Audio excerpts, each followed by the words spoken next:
നമ്മുടെ സ്വന്തം പാരസെറ്റമോളിനെ പറ്റി ഇപ്പൊ പല അഭ്യൂഹങ്ങളും എയറിൽ കേൾക്കാണ്ട്. പാരസെറ്റമോൾ കഴിച്ചു കഴിഞ്ഞാൽ കിഡ്നി അടിച്ചു പോകുന്ന വരെ പറയുന്നുണ്ട്.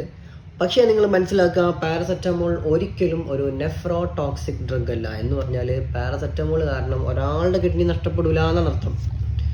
എന്നാൽ അമിതമായ ഡോസിൽ പാരസെറ്റമോൾ ഒരാൾ കുത്തിക്കയറ്റുകയാണെങ്കിൽ പോവാൻ പോകുന്നത് അവരുടെ ലിവറാണ്. പാരസെറ്റമോൾ ഒരു ഹെപ്പാറ്റോടോക്സിക് ഡ്രഗ് ആണ്. പക്ഷേ നോട്ട് ദി പോയിന്റ്.